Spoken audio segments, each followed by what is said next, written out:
The Open Scroll. The Exodus Archetype. The Exodus models all resurrections, but one most particularly, the bride theft. The dramatic account presented in Exodus 14 is replete with resurrection symbolism. As you come to understand the prophetic import, you will gain more insight into why it is that, time and again, reference is made in the Bible to this particular record of miraculous salvation, and it is elevated to a standard of God's power, mercy, and grace towards his people. The bride theft is no minor event on the bridegroom's schedule of appointments. You may want to read Exodus 14 to refresh your memory before continuing here. The Exodus as a general resurrection scenario. The baptism in the sea. In 1 Corinthians, this crossing is declared to be a baptism. For I do not want you to be unaware, brethren, that our fathers were all under the cloud, and all passed through the sea, and all were baptized into Moses in the cloud and in the sea. 1 Corinthians 10, verses 1 and 2. Baptism is a death and resurrection symbol. See Baptism the Prophecy and the Threefold Model of Great Sevens. The passing through death and arriving on the other side in new life is pictured in the Exodus as the sons of Israel passed through the sea and came out on the other side. On the other side, they were whole, completely whole. Why were they made whole on the other side? Because it is a resurrection model, and it is the newness of life, a perfect kind of life in view. Did you notice how they passed through the sea, but yet it was without getting wet? This is exciting. The sons of Israel went through the midst of the sea on the dry land, and the waters were like a wall to them on their right hand and on their left. Exodus 14, verse 22, and see also verse 29. What is the meaning of their passage on dry land? Dry means not wet. They were untouched by water. The waters were quite evident, being like a wall to them on their right hand and on their left. But their crossing was on dry land, and the water never touched them. In baptism, water symbolizes death. When someone is dipped in water, they are dead, symbolically. When you come up out of the water, you come up out of death, alive again. The passing through the sea on dry ground pictures a baptism some will experience without getting wet. Without dying, some will pass through death and attain to this resurrection life. What is modeled in the Exodus is described in 1 Thessalonians.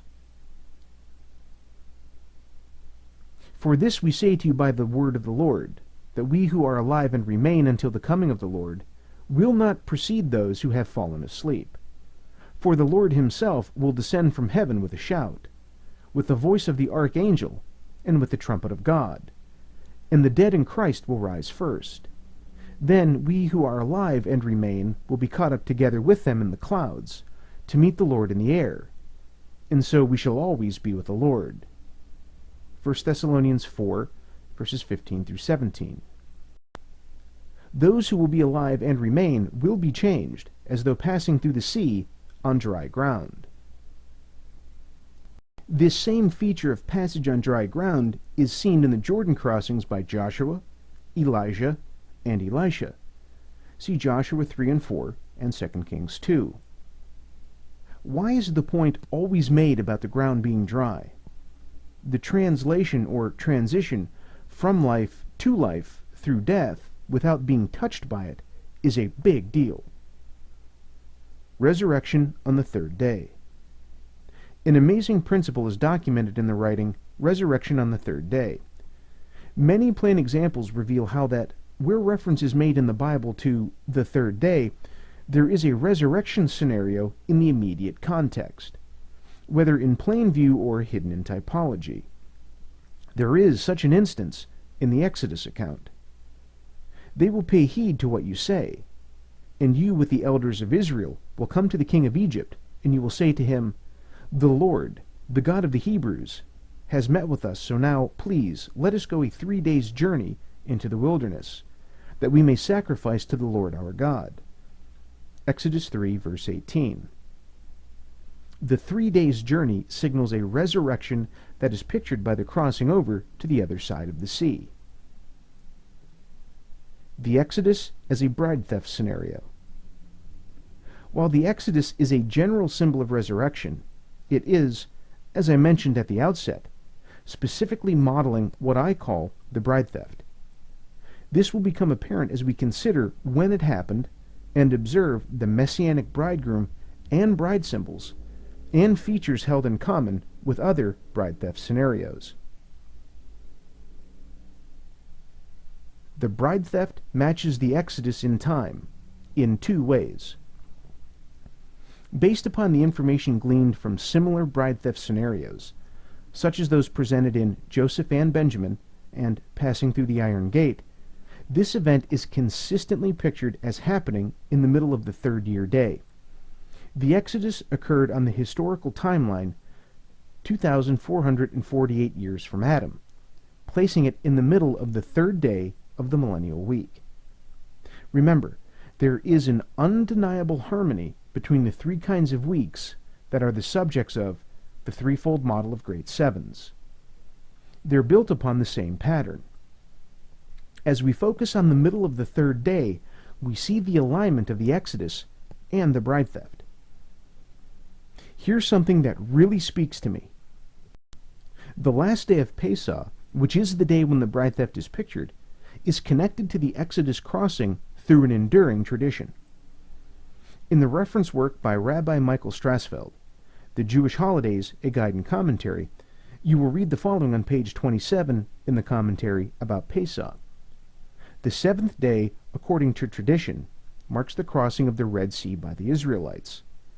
Some people, particularly Hasidim, followed the custom of pouring water on the floor and singing and dancing to commemorate the crossing of the sea.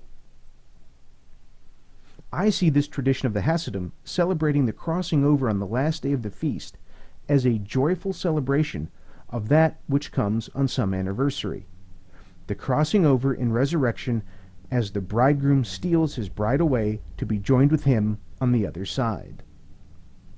And at this point, I'd like to direct your attention to the sidebar material, which provides some further evidence for what we've just discussed. For the famine has been in the land these 2 years, and there are still 5 years in which there will be neither plowing nor harvesting.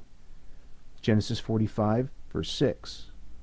When they had passed the 1st and 2nd guard, they came to the iron gate that leads into the city, which opened for them by itself. Acts 12, verse 10a. The 2 verses above set the context as being after 2 years, which brings you to the 3rd year. The passage below shows that the time on the calendar is specifically the last day of Hag HaMatzot, or the Feast of Unleavened Bread, when the angel led Peter out through the gate, which is at the midpoint of the Lord's kingdom or civil calendar. And he had James, the brother of John, put to death with a sword. When he saw that it pleased the Jews, he proceeded to arrest Peter also. Now it was during the days of unleavened bread. When he had seized him, he put him in prison, delivering him to 4 squads of soldiers to guard him, intending after the Passover to bring him out before the people. Acts 12, verses 2 through 4. And now, let's carry on with the main text. The Exodus presents a general model of resurrection, but, most particularly, that special event that it corresponds to in time.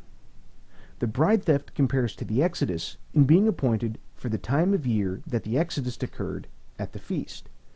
It also compares by being appointed for the middle of the 3rd day of the night watch Shemitah, by the principles of the threefold model of great sevens. The Moses, Messianic, bridegroom, bride symbols seen in the Exodus. The Exodus happened at the time of the barley harvest. See Exodus 9, verse 31. Barley is a symbol for both the bridegroom and the bride. Moses is a type of the bridegroom and a type of the bride. The transitions of Moses' life are marked by bridegroom-bride features. If you have not yet read the appendix titled the bridegroom and the bride, you may want to pause to do so at this time to familiarize yourself with the topic. The transition from the first 40-year division to the second found Moses coming into the land of Midian, where he immediately experienced a vivid bridegroom and bride meeting. The transition from the second 40-year period to the third focuses on the circumstances surrounding the exodus from Egypt. Moses, the deliverer, is pictured delivering or saving the children of Israel from the Egyptians by leading them to safety on the other side of the sea. Moses is a type of the deliverer, messianic bridegroom Yeshua, and the obedient who follow his lead typify his bride. Groups of 50s, linking two bride theft scenarios. There is a little-known feature of the Exodus crossing that stands out as rather peculiar. Although you may have imagined that when Israel crossed over the sea on dry land, that it was a disorganized mob. But it was not. A popular literal translation, Young's, renders Exodus 13 verse 18 as follows: "And God turneth round the people the way of the wilderness of the Red Sea, and by 50s have the sons of Israel gone up from the land of Egypt." Exodus 13 verse 18, Young's literal translation. This feature of orderly groups of 50s is held in common with another type of the bride theft. In the Gospel of Mark's account of the feeding of the 5,000, observe how the people being fed were grouped. Then Jesus directed them to have all the people sit down in groups on the green grass. So they sat down in groups of hundreds and 50s. Mark 6, verse 39. The people represent those of the church age who would be involved in resurrection. The grouping into 50s finds a match in the Exodus. These two accounts that seem very different on the surface speak to us about a single underlying event and people. This concludes our presentation of the Exodus Archetype. Thank you for listening.